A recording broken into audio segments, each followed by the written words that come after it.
Hey guys, Coach Christian Thibodeau here. If you've been on the YouTubes recently, you might have seen a video by Josh Brett called "We Must Stop V-Shred." In fact, Greg Doucette, that you like or dislike with equal intensity, also put out a similar video in which they show that V-Shred is actually a creation of three fitness marketing experts who just hired a pretty boy to make him the face of the brand and just create a product from scratch, not based on competency, but simply on physical appearance. Of course, if you have a great looking guy and you market it properly and your target audience is the 15 to 18-year-old boy who wants to hit more girls, well, that's gonna work.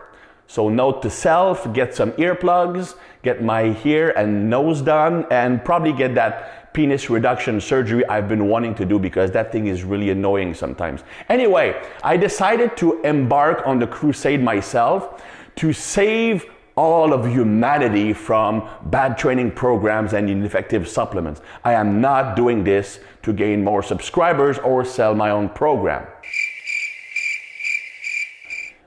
Anyway, I decided to use my own skill set, which is not investigative journalism. It's not calling people out.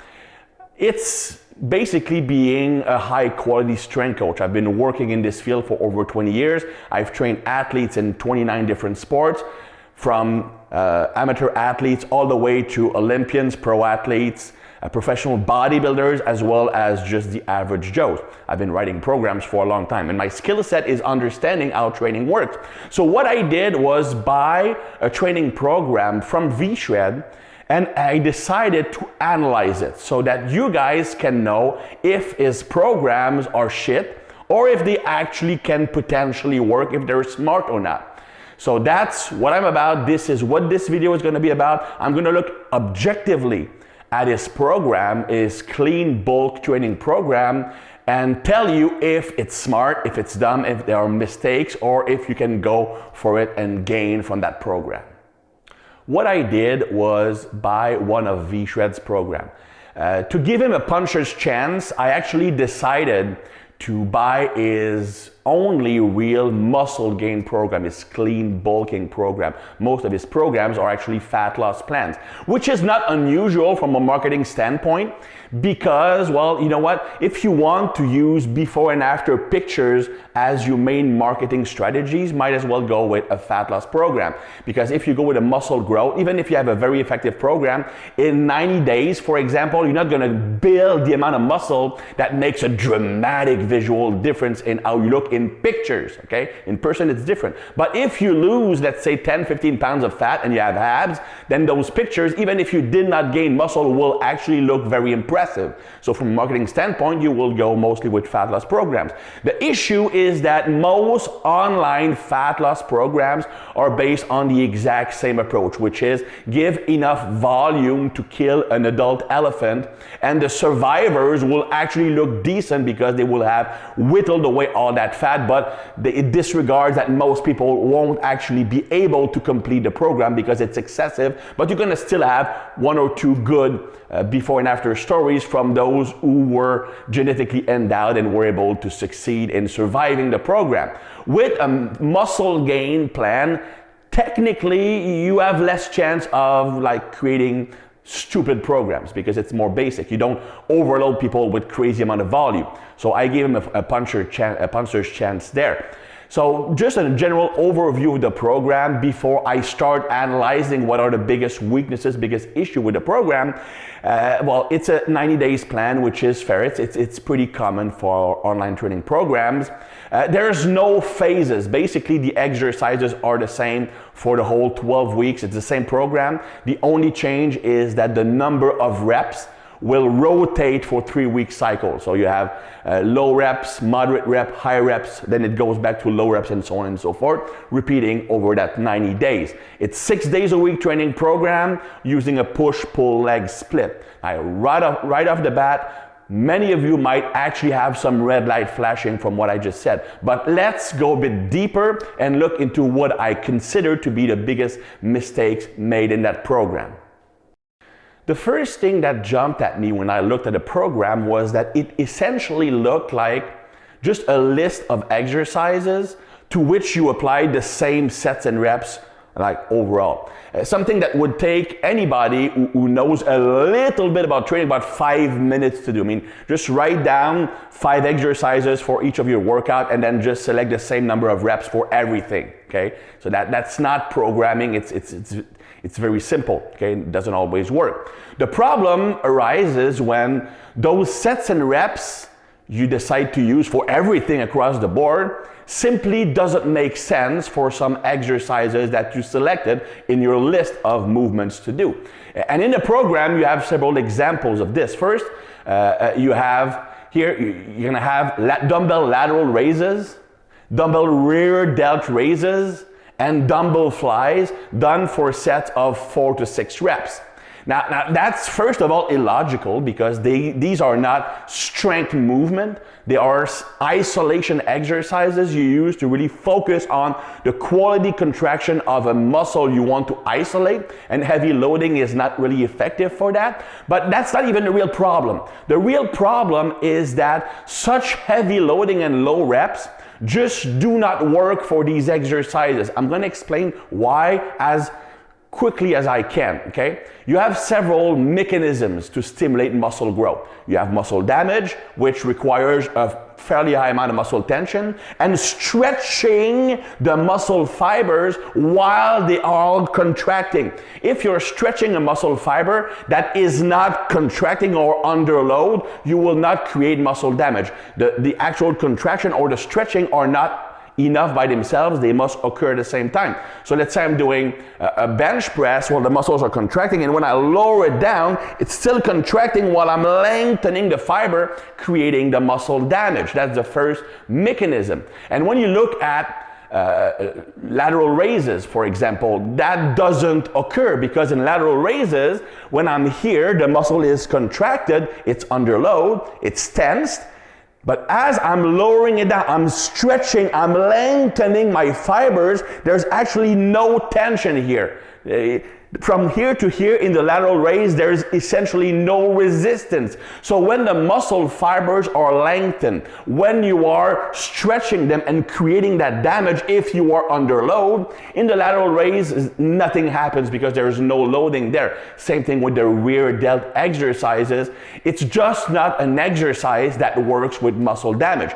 The only way to make those movements effective at stimulating growth is to use another pathway called the growth factor or metabolic factor pathway. Essentially, you are releasing hormones, anabolic hormones in that muscle in response to the stress. And that is highly dependent on 2 factors. First, accumulation of lactic acid or lactate inside that trained muscle. And second, an hypoxic state or a deprivation of oxygen inside that muscle. And that requires those 2 factors. That requires a set lasting roughly between 40 to 70 seconds under load. Shorter than that, you don't have the buildup of lactate and the oxygen deprivation that leads to the release of those growth factors. So since lateral raises and rear delt raises and even flies have very little tension when you are stretched, very little muscle damage going on, the only way to get growth from these exercises is to use longer duration, which obviously you don't get when you're using sets of 4 to 6 reps, which is why doing strength work on lateral raises, on rear delts, on dumbbell fly is completely dumb, and it just shows me that the person did not take any time to think the program through. They simply put out a list of exercises and blindly apply sets and reps to it. But to the person who doesn't know training, no, it looks fine, but it really isn't. It's actually complete waste of energy, at least on those exercises. You also have other examples that might be less striking, but also not ideal when you really know about training. So that's why for their demographic, like the 15, 16, 17-year-old boy that with little training experience, They will look at a program and they don't realize it's dumb because it looks fine. It's a series, it's a number of exercises with sets and reps, and that's fine. But the devil's in the detail. Another example is the opposite. The program uses very high reps on movements like deadlift and stiff leg deadlifts, okay? Now, while you can do high reps on squat, that's fine. On deadlifts, especially with that demographic, very few people can maintain proper lifting mechanics on a deadlift, or even more so on a stiff leg deadlift for 15 reps. The smaller muscles involved in maintaining proper lifting posture will fatigue way too quickly. Metabolic fatigue will accumulate, they will be out of breath. Oxygen depth in the brain, which makes the movement a lot less coordinated. It's a recipe for disaster. And what's even worse, and I'm gonna get to that later in this video, when they have those 15 reps on deadlift and stiff leg deadlift, it's done with only 1 minute of rest between sets. In a mass building program. I mean, it's not physically doable, especially when I'm going to be looking at the whole deadlift workout in the plan. But that's the first thing to me that jumped in my face, is that the number of sets and reps don't match the exercise properly throughout the program, which is a sign that, you know what, they didn't think that through. They just put out a list of exercise, some sets and reps, and I'm gonna sell that to you for $100. Okay, thank you very much. The second issue I'm seeing with the program, and that's actually a very good way to know if someone is competent or not, is what I would call exercise redundancy or dangerous exercise combination. Now, someone who knows his stuff will normally avoid putting two exercises in the same workout that work the muscle the exact same way. So for example, if you have a lat pull down and a chin up, it's essentially the same movement pattern, okay? Normally you would pick one or the other, okay? If you do a deadlift and a stiff leg deadlift in the same workout, it's essentially repeating the same movement pattern, the hip hinge. And that would illustrate to me that, you know what, you're just throwing stuff in, and I'm gonna put as many exercises in there as possible to look competent and almost try to kill you, because in their mind, people will equate doing more with getting more results. So psychologically, oh, that's a kick-ass program. I'm beat up after a leg day, bro. Yeah, but most of the work is just redundant and will not help you grow faster. You're gonna start with deadlift, then you have reverse lunges, then you have stiff leg deadlift, and finally you have walking lunges. Right off the bat, with that workout, there are three problems, okay? First, you have two redundant pairings. Like a deadlift and a rowing and a stiff leg deadlift is redundant, okay? Yes, it will hit the muscle in a slightly different way, but in the grand scheme of things, it's still the same movement pattern, hitting the muscle roughly the same way, and it's just wasted volume, especially on such big movements. The second is you have two types of lunges. Again, it's redundancy. I would pick only one of the two.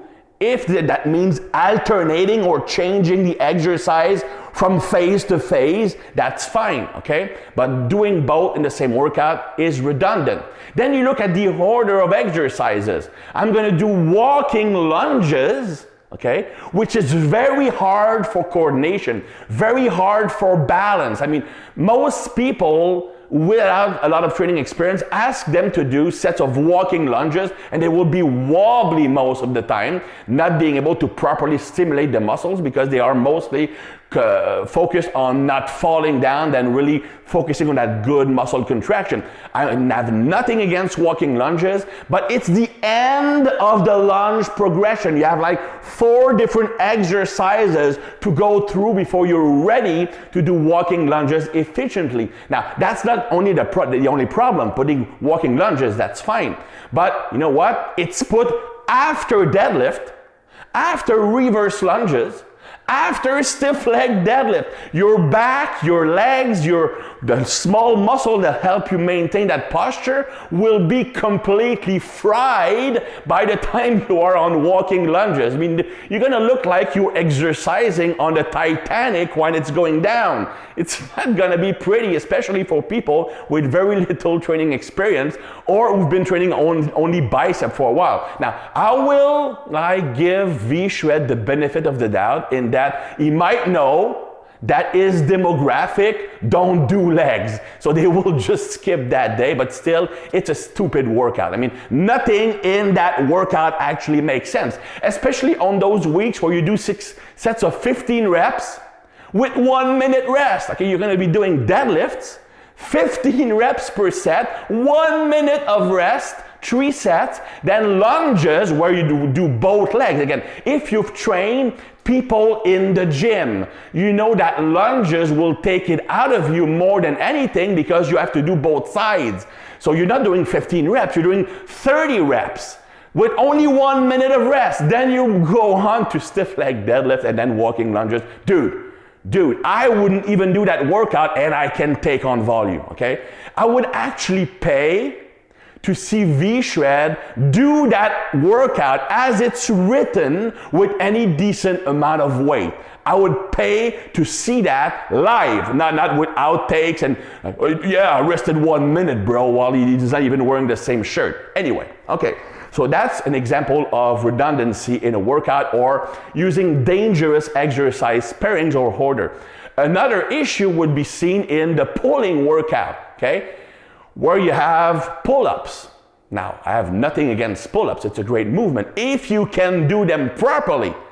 Okay, in my experience, very few people have the strength and body control to do a high number of quality pull-ups, especially not right off the bat. And remember, the target demographic is the kid, 15 to 16, 18-year-olds. Okay, now he's putting pull-ups, that's fine, but sets of 15 pull-ups in one phase. So you have to do 15 pull-ups. How many people, even strong people, do you know who can do 15 strict solid pull-ups? That's not all. In that workout, those 15 pull-ups with 1 minute of rest between sets are done after bent over barbell rows, fry the back, lat pull downs, fry the back, and is redundant with pull-ups.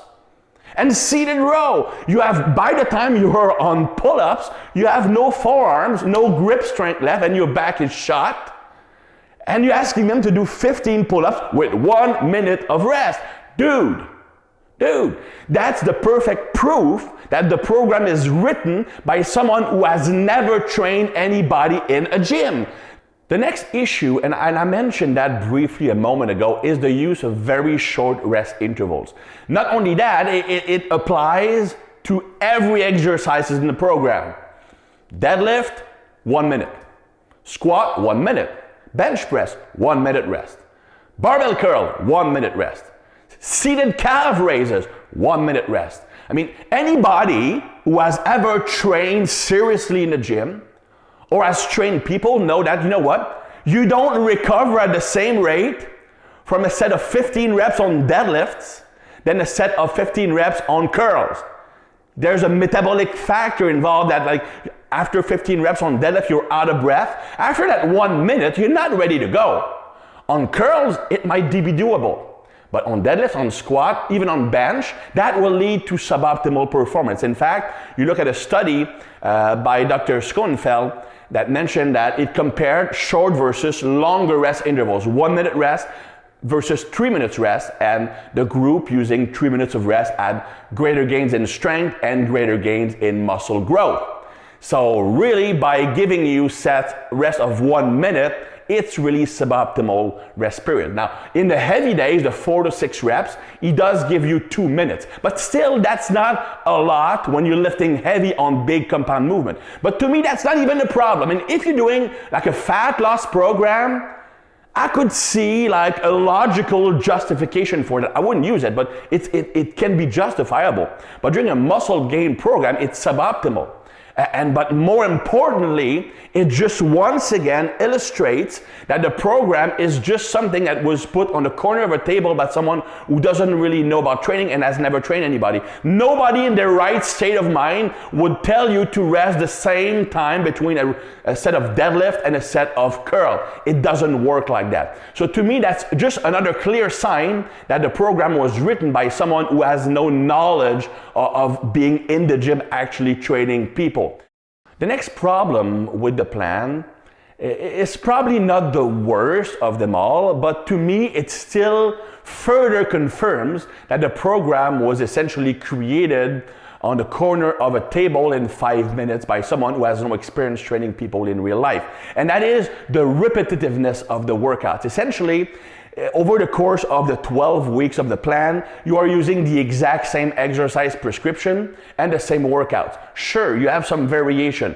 Week 1, it's heavier. Week 2, moderate reps. Week 3, higher reps. Then you go back to heavier and just rotate. But it's still the exact same workout. There's no progression in there, okay? Now, for example, let's take walking lunges and pull-ups that I mentioned earlier. These are great exercises, but they are at the top of the progression ladder on the movement. I mean, you could use them at the end of the program on the last training phase and use the earlier phase to gradually work up toward them. That's progression. The number one sign of a competent coach is there's a progression system built in. Could be increasing volume over time, could be increasing intensity over time, could be using more and more demanding methods over time, could be using more complex exercises from phase to phase, but there needs to be some progression. In the program that I sell on my website,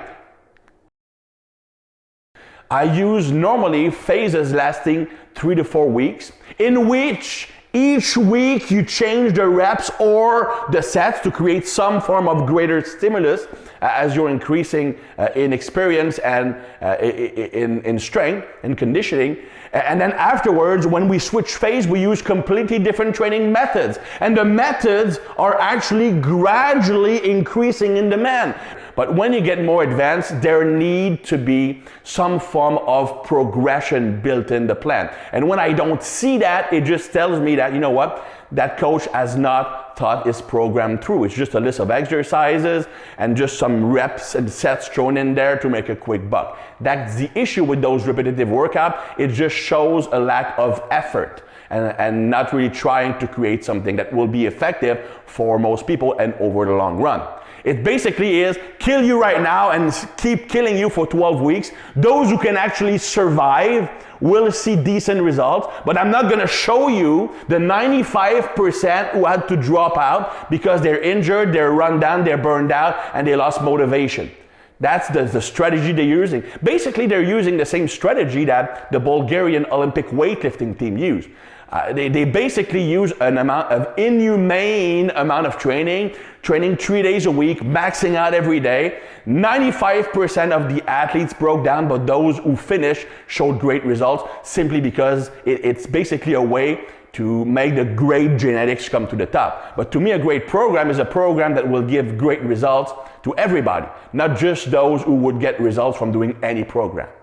Another problem with the plan, and you might have spotted that one at the beginning of my video, is that the program is 6 days a week. Now, you can technically train 6 days a week if the volume per session is very low.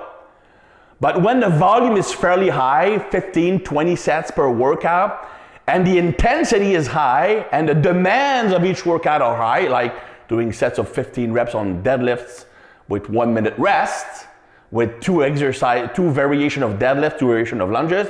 You know what? Nobody except those who have great genetics or who are on drugs can actually tolerate that workload over a 12 weeks period. I mean, you might actually be able to work up to that and have like a short block of 3 weeks where you can actually do it, but you need to work toward that. Asking everybody who buy your program to train hard, sometimes illogically hard, 6 days a week, that's just too much. Most people will break down from doing that. I mean, they might be able to survive the workout, but physiologically speaking, the body can't recover from that. There's such a thing as doing too much. You produce too much cortisol, which makes your body more catabolic, more anabolic. You can actually create more damage, more muscle damage than your body can recover from. So you might actually lose muscle because you're breaking more tissue that you can rebuild in the rest periods. And just systemically, I mean, you're just going to burn out. You're just going to burn out from sleeping, no motivation. You might be able to power through if you force yourself to do it, but in reality, almost nobody can train hard with that amount of volume 6 days a week. The optimal frequency for most people is 4 days per week. In most people, 3 days is better than 5, and 6 is better for nobody, okay? Another problem that might actually not look like that big of a deal, because when you go on the internet to find training programs, most training programs you'll find have the same issue. And it is that it does not give you intensity recommendation. How hard should you push those sets? I mean, sets and reps are important, don't get me wrong. But you know, how hard you're pushing those sets is probably even more important. I mean, if you do 3 sets of 10 to complete muscle failure until you're shaking and you can't lift that weight, it won't have the same effect as doing 3 sets of 10, stopping 3 reps short of failure. So it's kind of an important information to include in the program. And to me, including those intensity recommendations is a clear sign of a competent coach. Okay, I might not agree with all of their ideas, but if they include intensity programming, to me, it tells me, well, you know what? They're actually putting time to create a program. Okay, now if the program assumes that you need to push each set to the limit, which is probably the answer that V-Shred would give me, oh, bro, it needs to be all out. I mean, it's all about the intensity and the burn and the fight. Okay, then it's even worse. It's even worse because now you have, remember, sets of deadlifts, 15 reps, 1 minute rest. Then lunges, 1 minute rest. Then another deadlift, 1 minute rest. Then another lunges, all for 3 sets of 15 reps with 1 minute rest. And you're taking that to failure? Dude, you're going to be in a wheelchair. You're not going to be build muscle. You're actually going to lose muscle because you can't recover from that. Now, I'm all for training hard. But how hard you're pushing each set is inversely proportional to how many sets you have. It's important to program that. I mean, stopping 1 or 2 reps short of failure is perfectly fine on some exercises. But on other exercises, you want to go to your limit. Don't go to failure on squat, but do go to failure on curls. It needs to be mentioned in the program because that's kind of important, okay? Now, if you look at the system I personally use, I use the RPE scale. RPE scale, you have numbers from 1 to 10, 10 being I couldn't do 1 more rep or add more weight, and anything below 5 would be a warm-up weight. And when I program in my plans, what I do is I have a grid, and I actually have the RPE from a scale of 1 to 10 for every single set we're doing, even the warm-up sets. I plan even the intensity of the warm-up set in the program because you should not assume that those who buy your program know how to warm up, okay? They might be doing too many, might be doing too few, okay? So the point is, how hard you're pushing your sets is different for every exercise, and it has a big impact on your recovery and on your growth. If you push hard enough, if you are going to get optimal result. If you push too hard, you might burn out, especially on the wrong movement. If you don't push hard enough, you're not going to get any gains. So you need to give the person information on how hard they need to push these sets. If I don't see that in the program, well, to me, it tells me that, we didn't take the time to write a program. Doesn't have to be RPE either. Some will use percentages of 1 RM. Now, I don't really like that system because nobody knows their 1 RM on every single exercise there is. Others will simply use qualitative recommendation. You're going to write in the program, push each set to failure, or stop when you have 1 rep in the tank, or whatever. Whatever works, but at least give recommendation on how hard you need to push your work sets and even ideally your warm-up sets if you want optimal results. Don't assume people can do it by themselves. Are you getting tired? I certainly am, all right?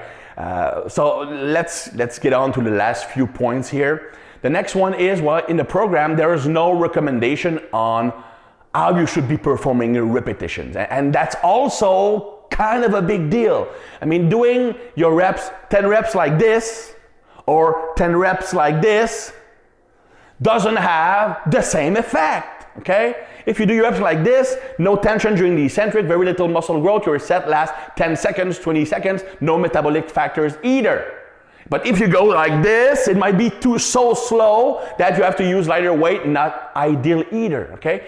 So you need recommendations in how you're performing your repetition, the speed at which you're giving it. Now, personally, I use 2 different approaches in my program. I can give you the full tempo prescription, which is a 4-digit number, like 4010, the first number, the first digit being the duration of the lowering or the eccentric part. Second number being the transition between the eccentric and the concentric. Third number would be the time in seconds that it takes you to lift the weight. And the last number is a transition between the end of the concentric and the next eccentric. Now, you don't have to go to that extent. You could give a simple recommendation like lower the weight under control and lift explosively, or lower slowly, parenthesis, 3 to 5 seconds. For example, like in the table here, you can see 2 methods I use of giving prescription. You can use the full tempo, 4010, or I can simply tell you, lower the weight in 8 seconds and lift it explosively. I use both. But you need to tell people how to do your reps, because there's a dramatic difference between doing this and doing this when it comes to results. It's the same program on paper, but one guy is going to get results, the other one is not going to get results. Now, if I'm selling programs online, my goal is not to make money. It's to make sure that everybody else get decent results, because it's my reputation. Now, if you don't care about that, you just want to check, that's fine. But you know what? I want to make sure that everybody who buys my program will do them in a way that will at least give them the better chance of having optimal results. If you don't care about that, sure, just give them sets and reps and no recommendation on how to perform your reps or the intensity zone. That's fine, but that's not coaching. That's money making. Last one, I promise, okay? Now, the program uses high intensity intervals. High intensity intervals are essentially going on any cardio machine, or you can actually do it sprinting outside. You go very, very hard for a brief period of time, then you have a certain period of either active or passive rest, then you go hard again, okay? And you do that over several sets. Now, the program uses those intervals twice a week. That wouldn't be like a huge issue. I would probably not use high intensity intervals during a muscle growth program, because it's actually very stressful on the body. You do produce lots of cortisol from high intensity intervals because of the high energy requirement and the amount of adrenaline you need to produce when you do it to increase your heart rate high enough. So it's a very stressful method, much more so than just doing steady state cardio for a brief period. Now, the main issue I have is the way it's set up, okay? First, there's no progression. I mean, if you look at, for example, a progression I'm using myself on some programs, those energy system sessions, either steady state cardio or in intervals, are gradually progressing from week to week. Gradually increasing volume or intensity, but making it gradually harder, starting very easily to condition the body, to prepare the body, and also because at that point the body doesn't need a nuclear weapon to progress, but in the end you might need it. So you just gradually ease up into a harder and harder method. Now, this program just uses the exact same prescription from the start. I mean, I shouldn't be surprised, because it did that with the lifting anyway. So why would it be different with the cardio? That's the first problem. The other problem is it uses an interval setup that nobody in their right mind would use, which is 20 seconds all out and 20 seconds rest, then 20 seconds all out again for 15 minutes. Okay, that might not sound as bad as I make it out to be, but anybody who's done through high intensity intervals know that unless you are amazingly conditioned, it's not doable, okay? Go out and go on a bike or on an elliptical, whatever, and go all out. I mean, everything you've got, because that's what intervals are. If you're just jogging, like running, that's not intervals. Intervals are meant to be high intensity, all out effort, okay? If you don't do that, might as well just do steady state cardio. I mean, if his answer to my saying that it's not doable to do 20 seconds all out with only 20 seconds of rest is, well, you need to pace yourself, bro. You don't go all out on those high intensity intervals. Well, it's called high intensity intervals. I mean, if I'm gonna just go slowly jogging on those high intensity periods, might as well just do steady state cardio, because that's what you're doing. You're doing steady state cardio with short rest during your set, which is basically doing nothing, okay? But real interval, 20 seconds all out. Go 20 seconds all out, rest only 20 seconds, and tell me if you can do another interval. You won't be able to, okay, unless you're very conditioned. When I work with people, normally we start with 15 seconds hard and 45 seconds of rest for 4 sets, 4 or 5 intervals, and that's plenty. As you get better condition, you can increase the number of intervals, and you can gradually increase the duration of the intense period and decrease the less intense period. But starting with 20 for 15 minutes, that's not doable, okay? And I wouldn't recommend it. Even in the more highly conditioned people in the later phases of training, we don't go above 10 intervals per session, and that's a lot, okay? 15 minutes of truly intense intervals will kill the average horse, okay? I'm not making that up. There are some studies about it. But the point is that there's no progression, just like everything in a program. It starts way too intense for the average bear, and it will just lead to loss of motivation, burnout, or just using bad form to finish the workout. So that's pretty much the theme of the whole thing, right? It just, when you look at it, like the first time I looked at it, and you know what? I was actually almost disappointed that it didn't look as bad as I expected. You know, because the exercise selection is fine, except for the redundancy, of course, but the movement by themselves are fine. The sets and rep schemes are fine by themselves. But it's when you go into the details, you realize, you know what? It's just a list of exercises to which you apply the same sets and reps blindly, and you repeat the same thing over and over for 12 weeks without any progression, and you keep that also for the cardio. And it's just an insane amount of work that most people can't do. And you have some dangerous exercise pairing, some illogical sets and reps pairing with the exercise, because once again, it's just a listing of movement to which you throw on the same loading scheme. So it definitely looks like a program that was written by someone who has never actually trained people in real life. And because you make it so hard that, you know what? Those who actually survive it might have results, not because the program is great, because they had good genetics to start with and the program just revealed them. But the thing is, 90%, 95% of those who do the program will not be able to finish it. They will lose motivation, they will be run down, they will have sleep issue, and might get injured. So it's definitely something written by an amateur that is not living up to what I would say a decent basic coaching standard. Thanks for watching, and keep on the crusade.